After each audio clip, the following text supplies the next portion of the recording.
बद्दल आता या ठिकाणी कांद्याचे देखील शेतकरी असल्यामुळं गारपिटीबद्दल सांगतो। या गारपिटीवर अभ्यास करण्यासाठी मला 15 वर्षे गेले। महाराष्ट्रामध्ये जवळपास मी गारपिटीवर अभ्यास करण्यासाठी जवळपास 50 डोंगराव गेलो।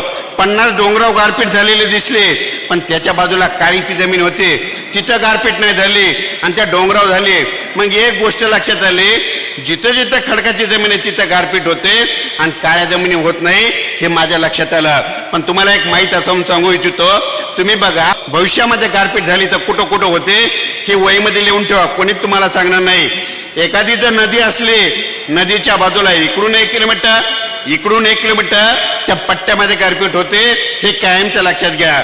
एखादा कॅनल असला, कॅनलच्या बाजूला इकडून 1 किलोमीटर इकडून 1 किलोमीटर त्या पट्ट्यामध्ये गारपीट होते, हे कारण लक्षात घ्या।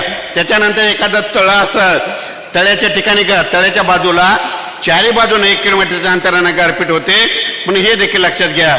विज्ञानाच्या भाषेत सांगायचं झालं तर 2018च्या नंतर महाराष्ट्रामध्ये इतकी गारपीट वाढली, तुम्ही एखाद्या तज्ज्ञाला विचारा, पण तुम्हाला कोणीच सांगणार नाही।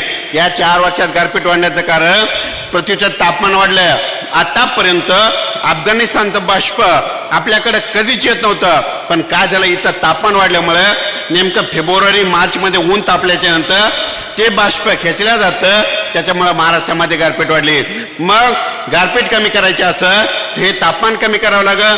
तापमान कमी करायचं असेल तर झाडं लावावं लागते, झाडं लावा आणि पृथ्वीचं तापमान कमी करा, तर असं केल्याच्या नंतर गारपीट कमी होऊ शकते। म्हणजे एक सांगू इच्छितो, ऊस करत असताना यापुढं तुम्हाला एक माहीत असं म्हणून सांगतो, ऊस किती टन होणार आहे यापुढं कोणाला विचारू नका। एक सोपं करीन सांगतो, काय करा, तुमच्या भागामध्ये तुमच्या शेतामध्ये ऊसाला कांडे मोजायचे।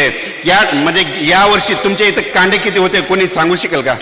इथं शेतकरी म्हणतात 15च कांडे होते, एका कांड्याला 2 टनाचा उतार येतो एकरी, तर मग 15 गुणिले 2 न गुणायचं, 15 2 30 टनाचा उतार 30-35च येईल, म्हणून सगळ्यात सोपं हे गणित लक्षात घ्यायचं।